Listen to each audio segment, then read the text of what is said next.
Hola, bienvenidos y bienvenidas una semana más a Ciclismo Evolutivo. Hoy vengo con una entrevista que tenía muchísimas ganas de hacer y es que hablamos con Adrián Castillo. Adrián, que lo conoceréis por ser autor y co-creador de la revista FISAC, de Fisiología del Ejercicio. También es licenciado en Ciencias de la Actividad Física y el Deporte, investigador y máster oficial en Fisiología Integrativa. Con Adrián hablaremos principalmente de fisiología, de mitocondrias, de contextos metabólicos, del corazón, del ejercicio, del sistema nervioso, de la variabilidad de la frecuencia cardíaca y de muchos más temas.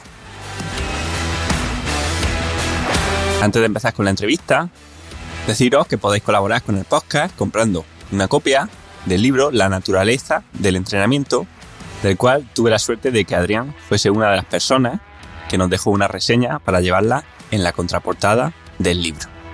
Si os gusta el contenido del podcast, os va a encantar el libro. Os dejo un enlace en las notas del episodio. Y así vamos con la entrevista.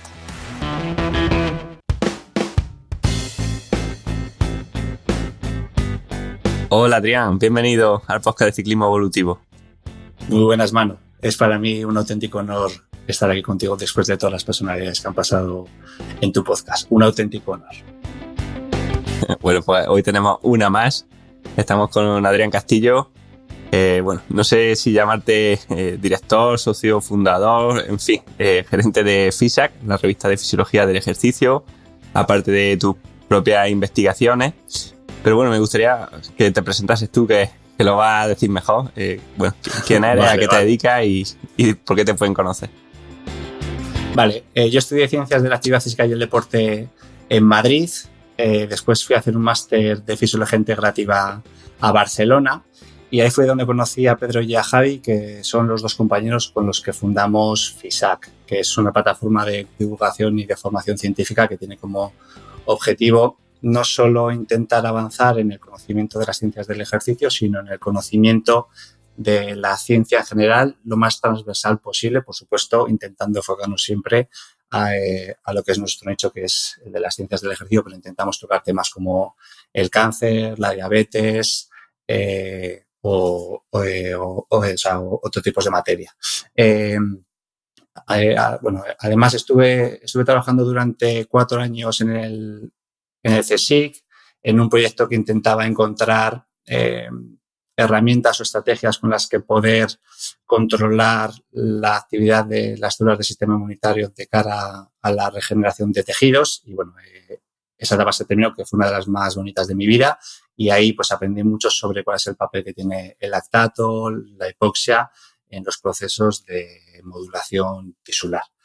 Y nada, y actualmente soy uno de los directores junto a Pedro y a Javi de FISAC y somos una plataforma que está creciendo mucho. Nos está gustando mucho cómo la gente está cogiendo un proyecto que no tiene ningún tipo de publicidad, que únicamente se sostiene gracias a cada uno de sus socios. Y bueno, estamos aquí para aprender porque creemos que hacer a la sociedad partícipe de la creación de investigación o de la capacidad de generar nuevos recursos académicos y educativos, pues es una manera de que la sociedad avance hacia una evolución mucho más próspera. Y nada, pues aquí estoy encantado contigo.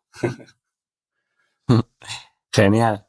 Pues bueno, si quieres, te voy a empezar preguntando un poco por esto, porque hay algunas preguntas que quizá te pongan un poco contra las cuerdas, ¿no? Pero lo primero es que uno puede pensar, ¿por qué necesita un deportista o un entrenador conocer la fisiología del ejercicio? O sea, un conductor no conoce la mecánica del coche y sabe pilotarlo, ¿no? ¿Por qué debería un entrenador conocer fisiología?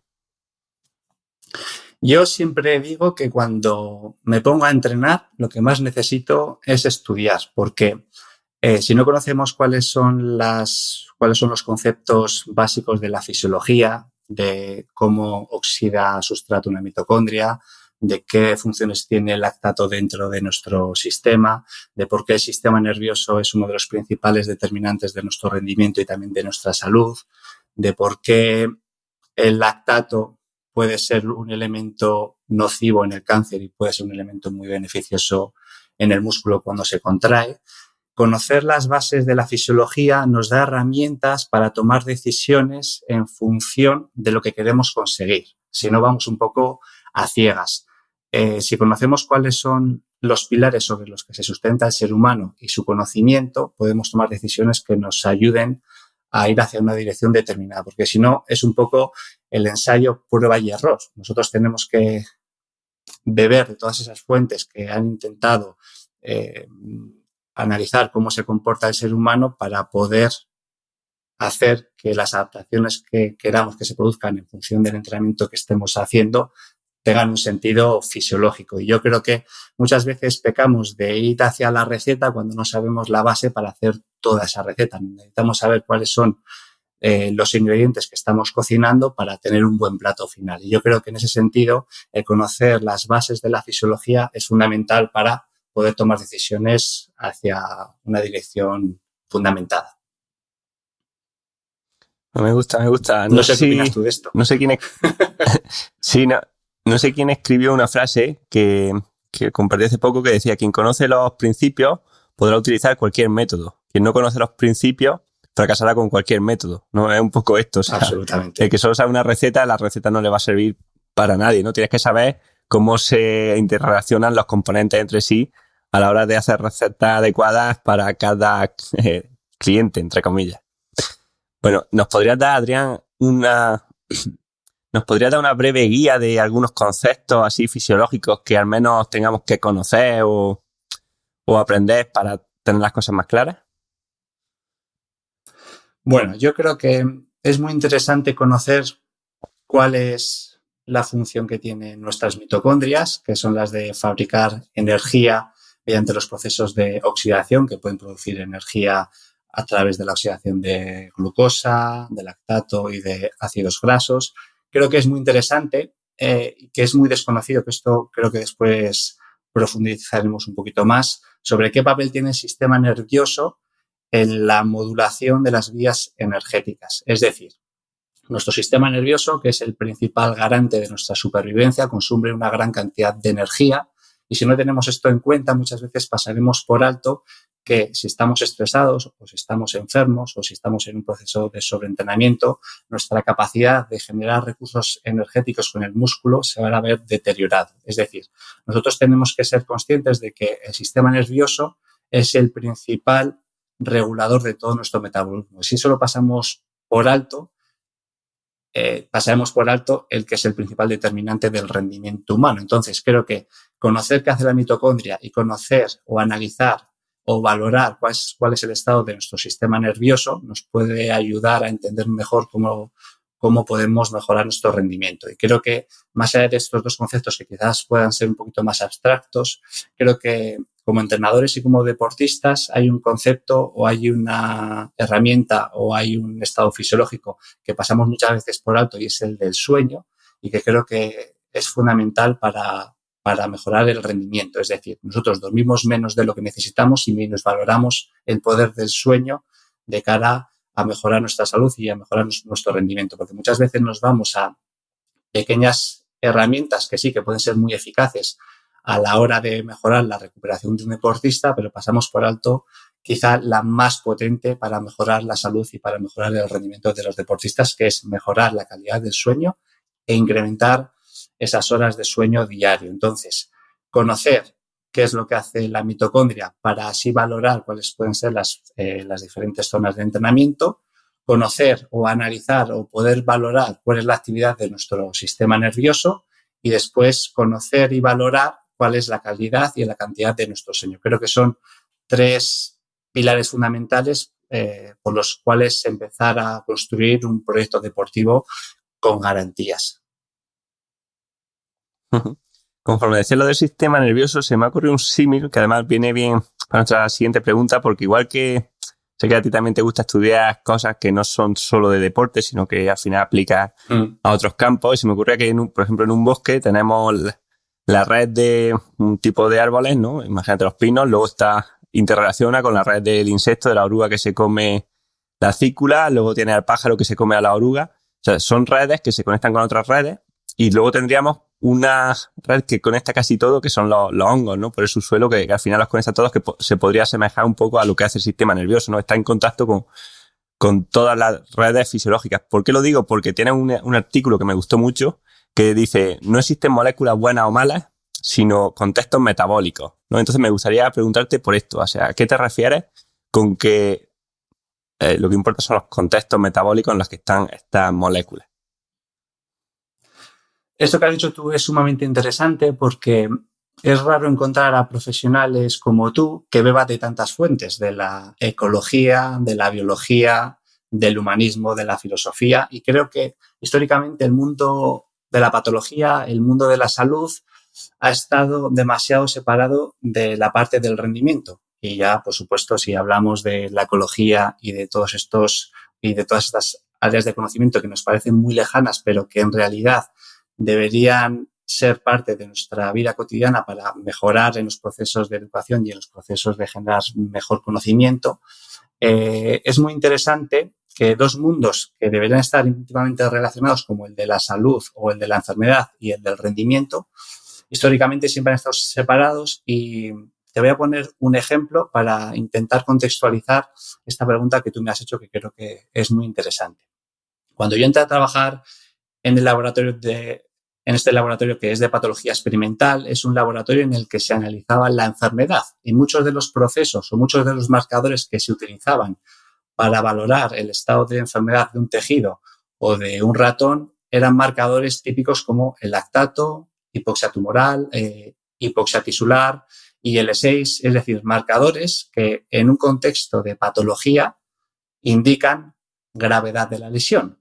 Pero yo, que entré ahí como una persona que no conocía mucho el ámbito clínico, estos marcadores a mí únicamente me resonaban como marcadores que son típicos de cuando hacemos ejercicio a muy alta intensidad. Entonces, lo que me estaba dando cuenta era que en patología se utilizaban marcadores que en un contexto de ejercicio físico son marcadores buenos, pero en un contexto patológico son marcadores de gravedad. Entonces, el lactato, por ejemplo, que en el ambiente tumoral es el que alimenta al tumor y a las células del sistema inmunitario, que alimentan el crecimiento sin fin del tumor. En cambio, en un ambiente de ejercicio físico, este lactato sirve como alimento a las células musculares, sirve como alimento a las células del sistema inmunitario que incrementan la aceleración de los procesos de regeneración muscular, y en un contexto donde el lactato es fundamental para mejorar el rendimiento físico, en un contexto patológico como el del cáncer,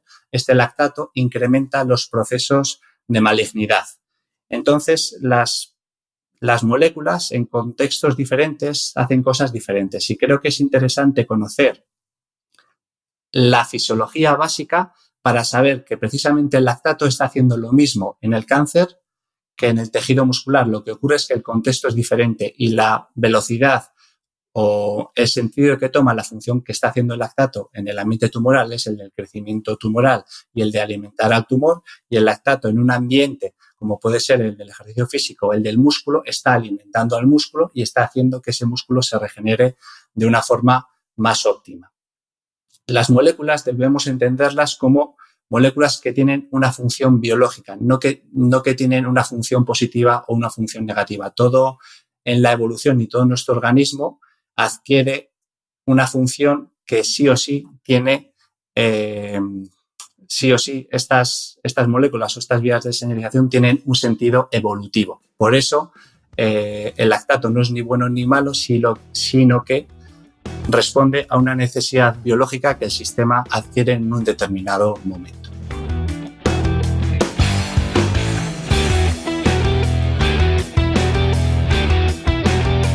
Joder, qué bueno, macho. Al final siempre nos gusta categorizar todo, ¿no? Como bueno o malo. O sea, inflamación, mala. Lactato, malo. Bradicardia, mala. Cosas así que al final no tienen tampoco mucho sentido. Bueno, luego hay un libro que me recomendaste que me gustó muchísimo, que es de Planeta Simbiótico, de Margulis, porque al final cuenta un poco la historia de la aparición de la célula eucariota. Y me gustaría que nos contase un poco que nos resumiese un poco brevemente esta historia, y luego lo conectaremos con las mitocondrias. Pero si nos puedes guiar un poco, que sé que a ti te gusta contar muchas historias en FISAC, pues creo que puede ser interesante. Vale.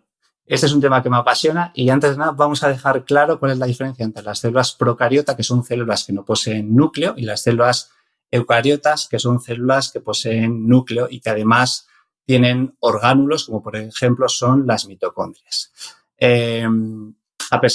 Vamos a contar una historia para explicar cuál es el nacimiento de estas células eucariotas y particularmente de las mitocondrias, para después llegar a ver cuál es la función que tienen estas en nuestro organismo. A pesar de que siempre se ha pensado que la evolución de las especies tiene como protagonista a un proceso natural que tiene dientes y garras ensangrentados, donde únicamente sobrevive el más fuerte. Lynn Margulis, que es una de las mejores científicas y que más ha sembrado luz en todo el proceso evolutivo, sugirió que gran parte de la novedad evolutiva se había producido por alianzas entre distintas formas de vida, es decir, consorcios entre organismos con genomas completamente diferentes. Y es lo que se conoce como simbiogenética.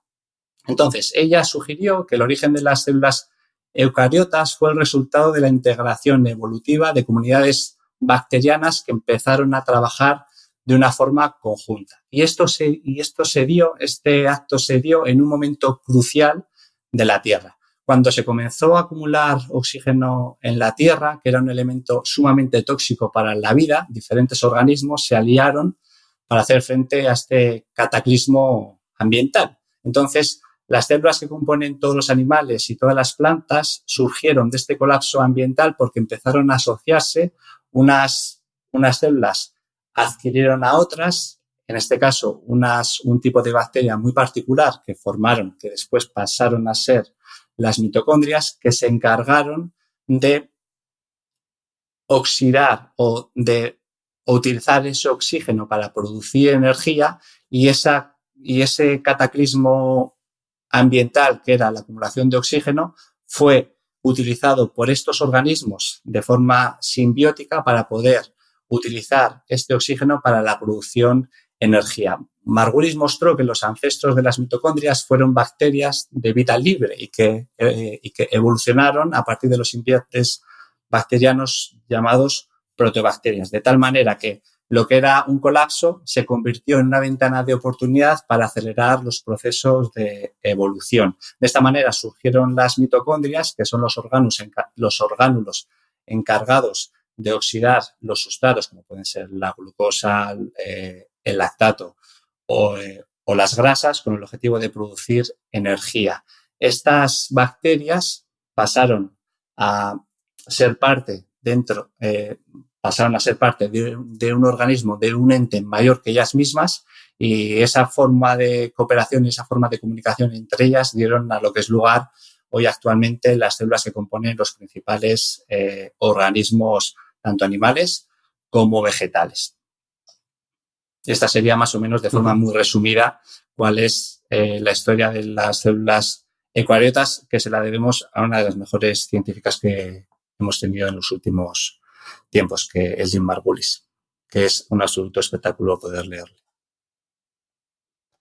Me encanta, y esto de la simbiosis, que al final es que emerge una propiedad de dos células procariotas, una propiedad que no se esperaba, ¿no? Al unirlas, que es, bueno, la mitocondria y la capacidad que tienen estas de hacer que la vida prosperase, ¿no? Y se generasen organismos que pudiesen unir muchas células, y de ahí pues surgiesen al final los animales que hoy conocemos y las plantas.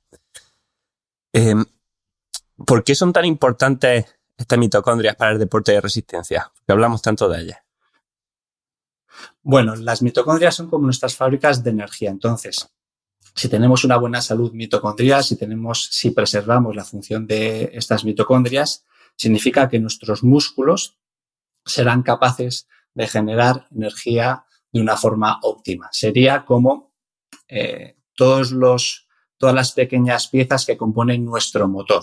Si nosotros tenemos un gran motor, significará que tenemos unas mitocondrias totalmente activas y totalmente funcionales, capaces de generar y de oxidar una gran cantidad de sustrato energético en función de las demandas energéticas o de las demandas metabólicas que tenga esa persona en ese debido momento. Entonces, al final, tener una buena función mitocondrial significa tener un buen motor metabólico con el que producir energía. Yo siempre intento a todas las personas a las que entreno explicarles cuál es el poder que tiene la mitocondria para que ellos entiendan todo el proceso de entrenamiento. Yo siempre que, por ejemplo, que catalogo un tipo de entrenamiento, siempre les digo, este entrenamiento va a servir para mejorar cómo comen nuestras mitocondrias, para que ellos entiendan que hay procesos o que hay tipos de entrenamiento más vinculados a mejorar la función mitocondrial, otros vinculados a mejorar más nuestro sistema nervioso, pero es cierto que explicar por qué y cómo oxidan sustrato estos órganos celulares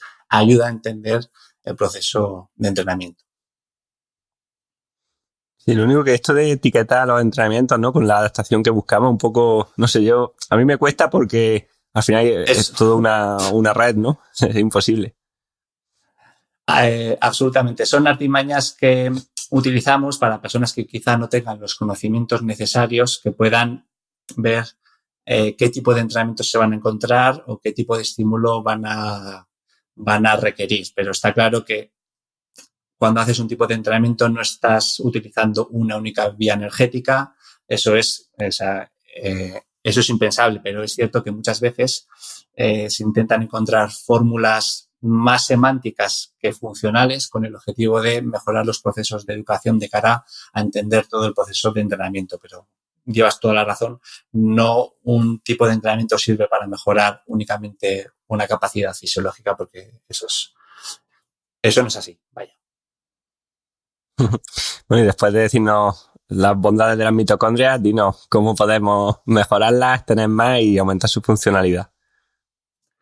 Pues mira, el otro día estuve viendo una charla de Forges, el genio que pintaba siempre o que representaba la realidad en un formato de viñeta, en la que él hablaba de que, o sea, él explicaba la diferencia de cómo utilizaban las palabras, tanto los italianos como los alemanes y como los españoles. Y él hablaba de un concepto que es sumamente interesante, y es que la necesidad crea el léxico. Es decir,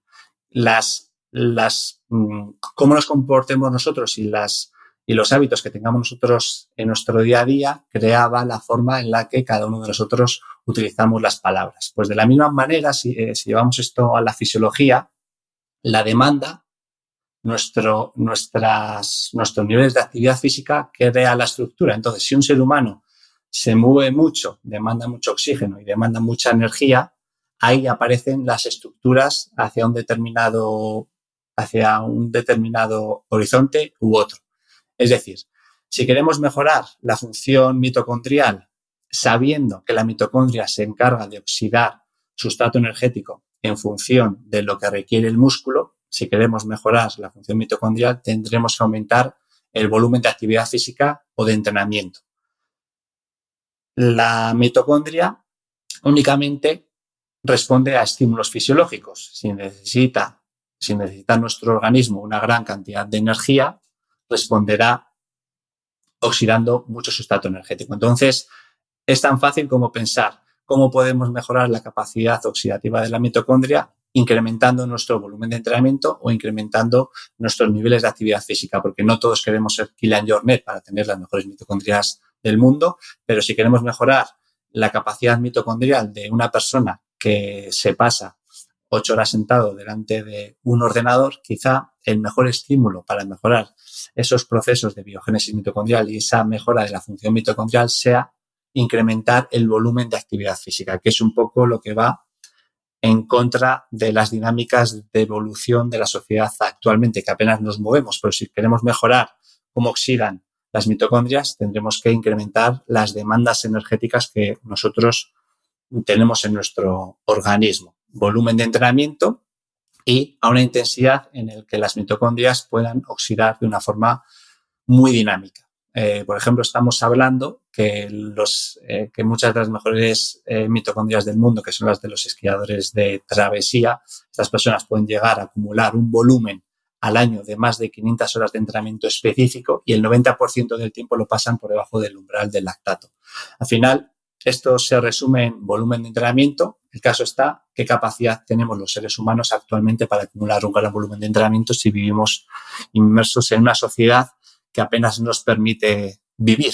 Entonces, ahí está la fórmula de encontrar situaciones o estrategias óptimas para mejorar esa función mitocondrial sin emplear tanto volumen de entrenamiento, lo cual es un poco contraproducente porque es pan para hoy y hambre para mañana, pero es cierto que si queremos mejorar la función de nuestras mitocondrias es movernos más y meter más horas de entrenamiento.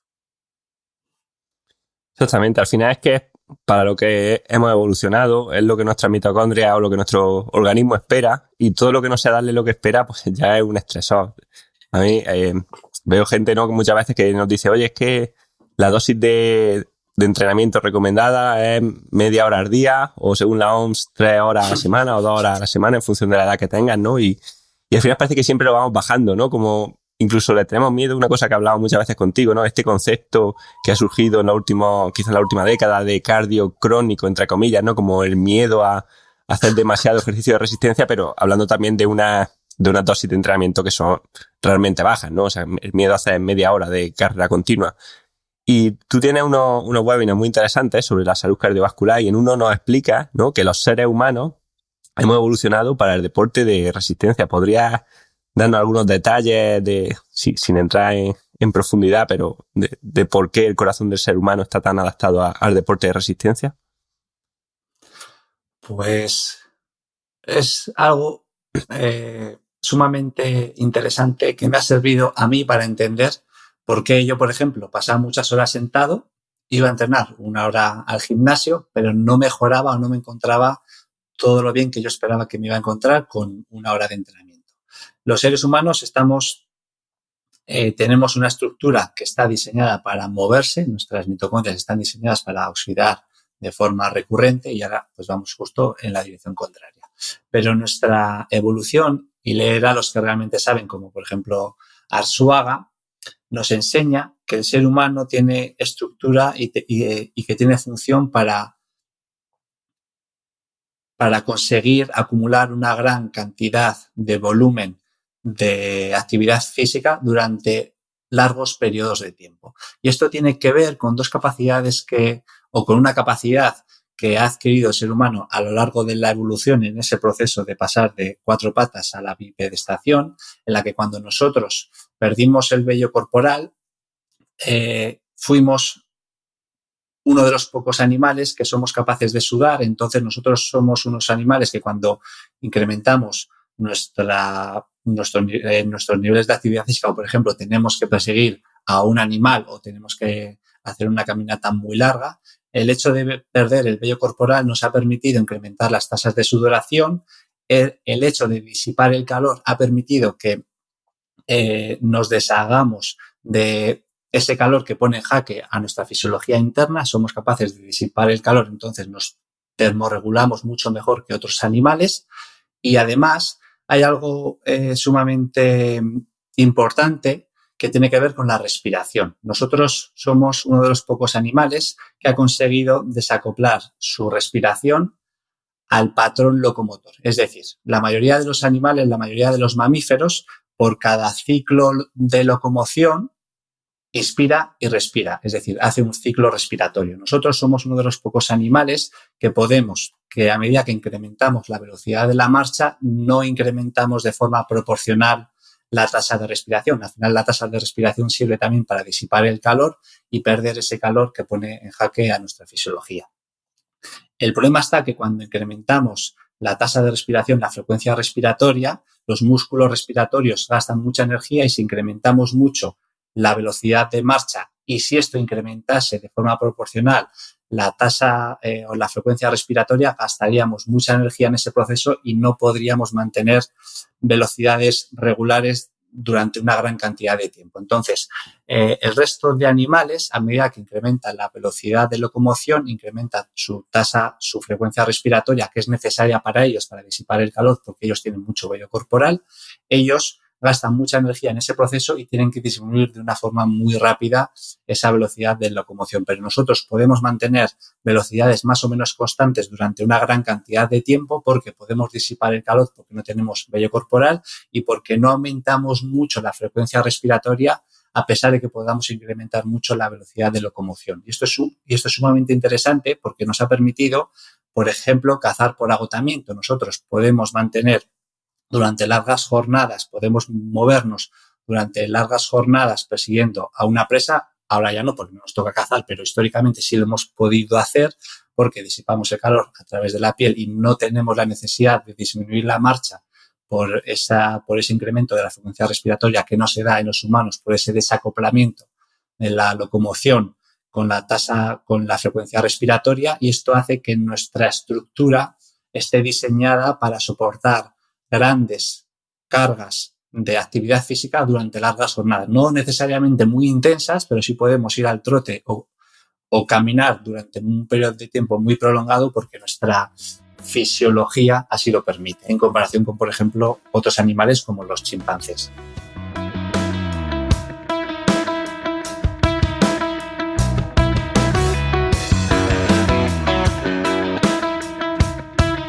Exactamente, eso al final es lo que hay que decir, ¿no? Que es lo que estamos adaptados a hacer, no porque sea mejor o sea peor hacer más o menos ejercicio físico, sino porque es a lo que nosotros nos hemos adaptado y punto, y de momento no nos ha dado tiempo a cambiar. De hecho, tienes también otro artículo interesante que compara. Bueno, pero nosotros ya no lo veremos, eso seguro. Bueno, nos decía que tiene otro artículo interesante donde habla del corazón de un ser humano respecto al corazón de un chimpancé, las diferencias que tiene. Y bueno, me gustaría preguntarte por esto, ¿no? Por la diferencia entre el corazón de un ser humano y el de otros primates, y también el de un ser humano deportista y el de un ser humano sedentario. ¿Qué diferencias encontramos? Pues como he dicho antes, la necesidad crea el léxico y las demandas de actividad física o las demandas energéticas crean estructuras corporales. Entonces nosotros, que históricamente hemos tenido niveles de actividad física elevadas en comparación con por ejemplo, los chimpancés, que se mueven más o menos en torno a unos 4 kilómetros al día, y un ser humano de los de antes pues podía caminar en torno a 9-15 kilómetros al día. Esto ha hecho que las demandas estructurales nuestras sean diferentes de las de, por ejemplo, la de los chimpancés. Entonces, los chimpancés, que pueden pasar una gran cantidad de su tiempo sentados y tumbados, pero únicamente se mueven para hacer ejercicios o para hacer movimientos de una forma muy explosiva, este tipo de movimiento incrementa la presión arterial y hace que su corazón tenga que responder a aumentos de presión muy importantes para vencer esa presión que produce ese movimiento muy explosivo. Entonces, su corazón está diseñado para soportar grandes cargas de presión. Es un corazón con unas paredes de su ventrículo izquierdo, que es el encargado de inyectar sangre al resto de los tejidos, sangre oxigenada al resto de los tejidos para que este oxígeno pueda ser utilizado por las células para producir energía. Pues este corazón tiene unas paredes más gruesas y es más acortado, con el objetivo de vencer estas cargas de presión características de los movimientos más potentes de estos chimpancés. En cambio, el corazón de las personas más activas, de los deportistas de resistencia, el ventrículo izquierdo del corazón de estas personas es un ventrículo izquierdo más alargado, es decir, con la capacidad de inyectar sangre de una forma continuada y con un mayor volumen, y sus paredes son más finas en comparación con la de los chimpancés, con el objetivo de proveer de sangre de una forma continuada a los músculos, con el objetivo de producir energía de una forma más o menos regular. Es un corazón más largo y con unas paredes más finas. Lo que se está viendo actualmente en diferentes investigaciones es que el corazón de las personas, sobre todo de las personas sedentarias y que apenas se mueven, está cambiando su fenotipo al de un corazón parecido al de los chimpancés. Están engrosando sus paredes y está perdiendo longitud, de tal manera que se está produciendo una hipertrofia concéntrica, está perdiendo la capacidad de movilizar volumen ese corazón, y lo que determina es que las demandas de actividad física que históricamente hemos tenido han disminuido de forma drástica, y esto se está reflejando en que las estructuras cardiovasculares, por focalizar únicamente la estructura cardiovascular, pero ocurre de igual manera con nuestras mitocondrias, con nuestro cerebro, con nuestro hígado, con nuestro estómago. Todas estas estructuras están degenerando porque no se están utilizando para lo que están diseñadas. De tal manera que si las personas estamos diseñadas para hacer unos niveles de actividad física determinados, si reducimos esos niveles de actividad física, el organismo, que es sumamente maleable y adaptable, degenera esa estructura y se adapta a lo que ahora le pide el organismo, que es menores niveles de actividad física, incrementa la carga por presión, nuestro corazón se parece cada día más al de los chimpancés y se engrosa esa pared para superar esa presión que ejerce nuestro sistema cardiovascular cuando nos movemos las pocas veces que nos movemos. Uh-huh. Perfecto. Entonces, bueno, un poco lo has explicado tú, pero ¿por qué mecanismos podríamos decir que la actividad física mejora la esperanza de vida, sobre todo en estas poblaciones que han sido sedentarias? Pues es una pregunta súper interesante que la contestó Lieberman hace poco en un artículo y él nos habla de que el incremento de los niveles de actividad física, sobre todo en las edades más avanzadas, en nuestros abuelos y en nuestras abuelas sobre todo, ha permitido ahorrar una gran cantidad de energía a las parejas en edad fértil que necesitaban cuidar de sus hijos, alimentar a sus hijos o durante el proceso de embarazo.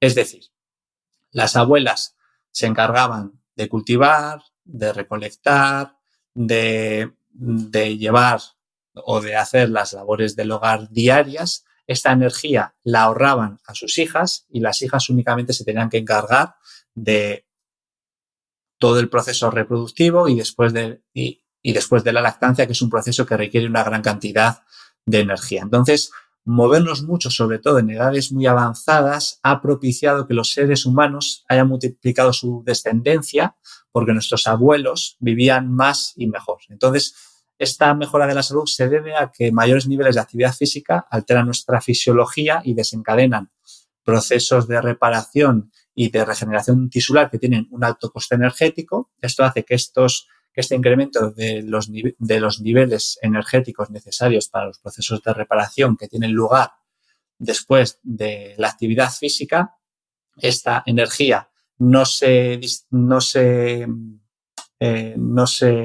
vincula al incremento o al almacenamiento de grasa tisular en el organismo, que propiciaría un incremento de la inflamación crónica de bajo grado, y esto es lo que permite que el incremento de los niveles de actividad física, sobre todo en las últimas etapas de la vida, ha hecho que nuestra sociedad haya podido multiplicar su descendencia. Y esto es muy interesante porque los niveles de actividad física han permitido un incremento en la esperanza de vida de la población, porque a nivel social y a nivel evolutivo tiene sentido porque ha permitido incrementar nuestra descendencia. Es una de las hipótesis que se barajan por las cuales la actividad física es un mecanismo que ha permitido mejorar nuestra salud a muy largo plazo. Exactamente, al final nada pasa por casualidad, ¿no? Muchas veces en la evolución, y si los seres humanos, sobre todo, por ejemplo, las abuelas, como dices, las mujeres han seguido vivas más allá de su edad fértil, ¿no? Donde en teoría evolutivamente no tenía sentido que el organismo sobreviva, pues no es casualidad, ¿no? También es por esto, ¿no? Por esta vida en tribus que teníamos, donde las personas más mayores tenían una vida que seguía siendo activa hasta la muerte, no como, en fin, no como a veces ahora que queremos, digamos, encerrarnos en una caja de cristal y que no nos pase nada hasta que llegue la parca. Absolutamente, sí. O sea, nuestra sociedad es más longeva porque precisamente nuestros abuelos han sido físicamente activos hasta las últimas etapas de su vida. Y eso es algo que tenemos que recapacitar porque justo estamos yendo hacia la deriva contraria. Y a ojos de la evolución, ese ahorro energético que nos ha permitido a nuestros más mayores, pues ha hecho que podamos tener una gran descendencia, que al final la evolución se reduce en términos de reproductividad. Cuando una especie es capaz de reproducirse de una forma óptima, pues ahí es donde se desencadenan los procesos de adaptación a lo largo del tiempo. Sí, al final un poco topic, ¿no? Pero O sea, aquí lo veo, que lo que hablábamos antes de la importancia del contexto. O sea, aquí en el pueblo, por ejemplo, ves gente de 80 años que de verdad que cogen y suben al monte y suben por unos sitios que no sube la gente joven, ¿no? Y obviamente quizás van a morir a la misma edad que otras personas en la ciudad, pero no es lo mismo la forma en la que van a vivir los últimos 20 o 10 años de su vida, ni mucho menos. Absolutamente. Ahora tendríamos que reflexionar sobre la capacidad de reconducir una situación que a mí, a ojos de la revolución industrial tecnológica, que nos ha permitido ahorrar una gran cantidad de energía y que nos va a permitir ahorrar en el futuro una gran cantidad de energía, lo que no sé es si esta situación es resoluble, en el sentido de que qué capacidad tenemos los seres humanos de movernos sin necesidad de movernos. Esa es una paradoja que tendremos que ir deshilachando, porque en las grandes ciudades está claro que no es necesario que nos movamos para sobrevivir. Y el hecho de que tú le digas a una persona que se tiene que mover a expensas de que no es necesario para ella, pues va un poco en contra de su naturaleza. Nosotros estamos hechos para ahorrar energía, somos buenos ahorradores de energía, solo no nos movemos por necesidades energéticas y es un poco complicado de intentar resolver esta situación. Sí, quizás por ahí por donde tenemos que enfocar mucho más ahora las políticas de salud pública, bueno, de salud pública y de casi todo, ¿no? Por lo que se denominaría el hábitat del ser humano, ¿no? O sea, dónde estamos, dónde interactuamos, porque da igual, ¿no? Todas las estrategias que hagamos de dieta, de psicología, de ejercicio, si el hábitat es negativo, es tóxico, es de no hacer deporte, no van a funcionar. Totalmente de acuerdo, Manu. Creo que al final es mucho más, a pesar de que desdeñemos la política, en las acciones políticas está en la capacidad que tengamos de resolver un problema que supera al individuo. Es decir, porque un individuo de forma personal decida hacer o no ejercicio, no va a resolver un problema que es sumamente social. Entonces, la capacidad que tenga el sistema de poner facilidades para que el ser humano necesite moverse o necesite cuidarse, es ahí donde está el quid de la cuestión. Porque por mucho que pensemos en cuál es la intensidad perfecta para oxidar grasa, cuál es la intensidad perfecta para hacer hipertrofia, si hay que comer los hidratos antes o después, si una persona no tiene la capacidad o en su barrio no tiene la disponibilidad para hacer ejercicio físico o en su familia tiene pocos recursos y solo tiene posibilidad de comprarse comida basura, pues me dirás tú, todas esas discusiones finas que tenemos en nuestro día a día como técnicos se disipan en un mar en el que las decisiones individuales de las personas vienen supeditadas de un ámbito mucho más grupal y mucho más complejo.